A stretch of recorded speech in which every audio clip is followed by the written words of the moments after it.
Kay kinibayang ato ang syudad sa Digos, nipasabaya ta sa DILG na good financial housekeeping.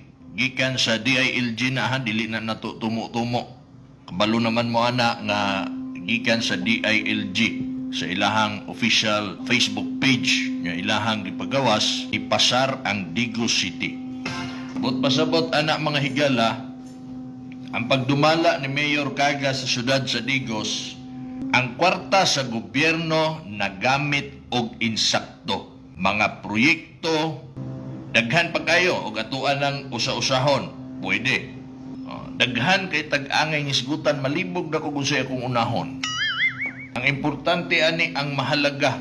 Diri sa Digos City, nagkakusog si Mayor Joseph Cagas. Dili ni fake news ato. Kung ang uban magsurvey-survey nga hinay kuno si Mayor Cagas, maog yun itaw na fake news. Kay nga naman, ingna daw sila, paminawa daw ng ilahang mga bukador kung naabay mga leader sa mga Cagas nga nitapon ngadto sa ila.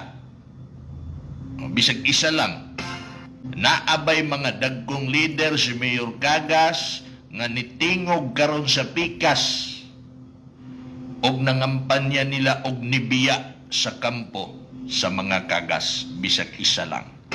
Mo na makaingon ta nga nagkakusog ta, perting daghana nilag tao, kanhi tao sa abante.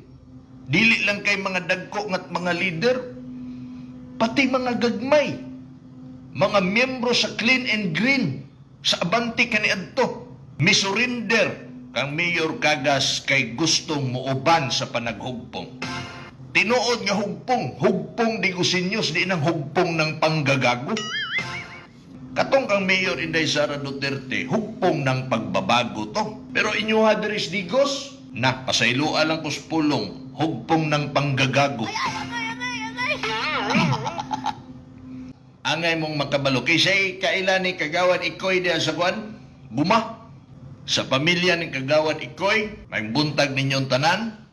O kailaman mo na. Kadakong abante ana. Asa naman day si Ikoy karon, si Kagawad? Naana kang Mayor Joseph Cagas. Diba? Bago na, pinakabago na kung ipahibalo ninyo. Si Kagawad Ikoy, kung di mo mutuon ako, na ako'y video anak. Na'y video siyong akyut anak. Tanawan ninyo nga namulong si Ikoy sa Guma. Sa iyahang rason, nakita yun niya ang dakong kalahian sa pagdumala ni Mayor Cagas o Campiñas. Giun sa pagdala ni Mayor Cagas ang Digos. Giun sa ni Mayor Cagas pagdala ang mga katawhan. O, karaang abante nga si Kagawad Ikoy sa Guma, gibiyaan si Piñas. Maunay tinuod. Wala ko na makak mga igsuon. Una sa tanan niya nung wala ko na makak. Of course, di man ko makakon. Kung mamakak, palangga kay nato ning atong gamayng trabaho. Ato yung daoton, pinaagis pagpamakak. Gamay na lang kay maminaw na to. Ato pag yung ilaron, na. Di ba? Muna makaingot na may suon niya, kada adlaw, nagkakusog yun si Mayor Joseph Cagas. Ang mga ligon, yung mga leader sa abante. Bago na to na isgutan, kagahapon, ang mga kanhi Clean and Green sa Barangay Lungag. O, sa mga wakabalo, kanang Clean and Green, ilahan ng mga programa sa una sa abante nga kunuhay, kipasilig-silhig na sila din ha, kipalimpyo-limpyo na sila din ha, na. Pero kana sila nagpanon kang Mayor Cagas kagahapon. Mipasalig sila dinha sa Lungag nga kato sila nga mga Clean and Green, motabang og kampanya, motabang og papahibaw sa mga katawhan, mga silingan nila nya atong ipadayon si Mayor Cagas. Wa gyud tay nakitang bisang gamayng rason nga dili siya ipadayon. Naiuban din ha mangutana kung unsa na nahimo sulod sa iyahang almost 3 years. Ha? Mo bitaw gani balikon nako kaning ato never gyud ta mandaot. Motubag. Magisgot og isyo. Ang pandaot manggod, unsa may pagpandaot? Pag ikaw maghimo ka o mag-imbento ka og istorya, mag-imbento ka og mga panghitabo nga wala mahimo para lang madaot ang usa ka tawo, mao nay pagpandaot.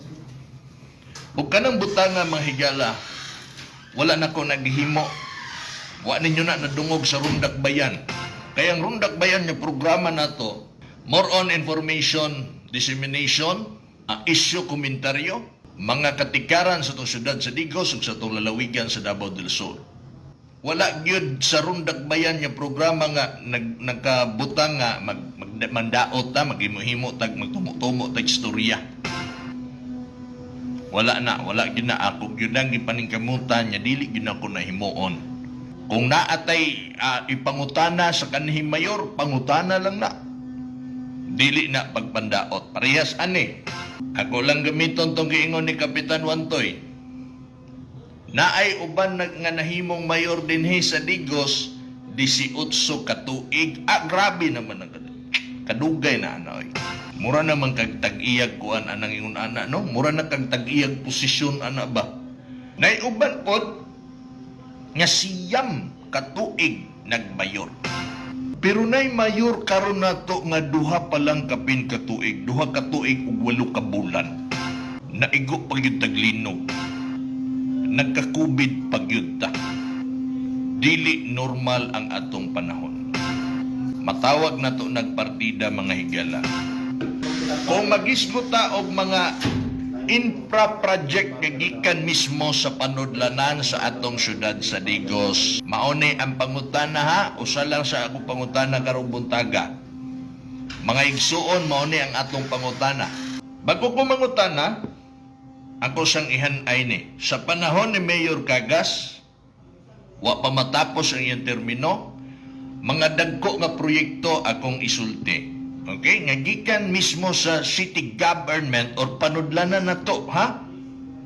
Kwarta, gikan na to. Dili gikan sa national government. Gikan yun sa ato. Gikan sa atong panudlanan sa syudad sa Digos. Okay.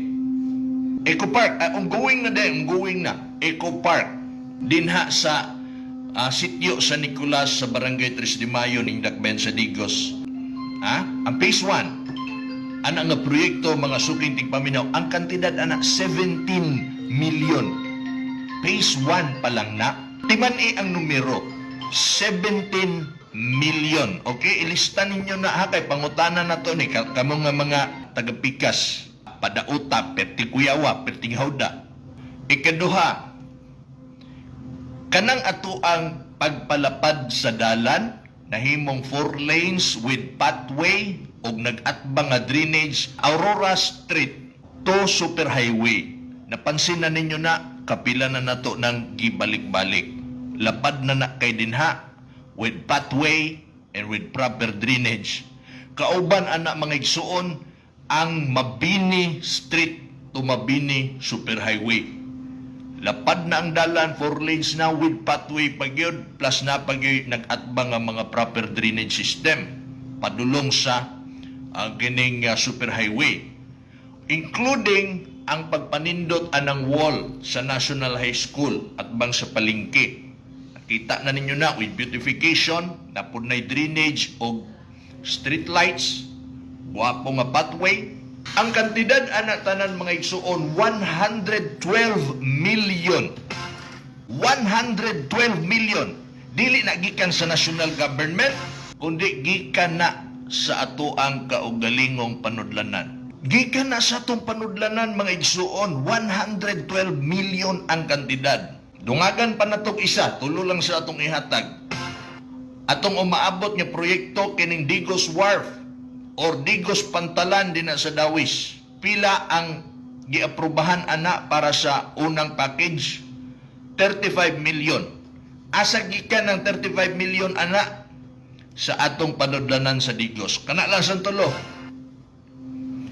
Sugod sa 17 million, phase 1 sa Eco Park, 35 million, unang package din na sa Digos Wharf or pagpanindot sa atong pantalan para mahimong tourist attraction, o katong akong gimension niya mga palapdan niya dalan, Aurora Mabini Street nga 112 million gikan sa panudlan sa Digos. Karon pangutana, o sa proyekto ni Piñas nga moabot og ing-ana kadak-a dinhi sa syudad sa Digos. Gikan sa tong panudlanan, ayaw ninyo nagipahambog ng City Hall din ha kay kang President Duterte na. Funded by the national government na. Panudlanan nato syudad sa Digos. Unsay proyekto ni Piñas nga moabot anang magkantidara? 17 million? 35 million? 112 million. Pangutan na lang ni ako. Sige daw. Kaya kung mag-iskot ka ng mga streets nga ang gipasiminto, pilar may kantidad ana, 3 million, 4 million, 1 million. Ay, ginagmay kayo na. Unsay proyekto ni Jojo Piñas aning Digos nga moabot og 17 million, 35 million, 112 million. Sige daw. Kana.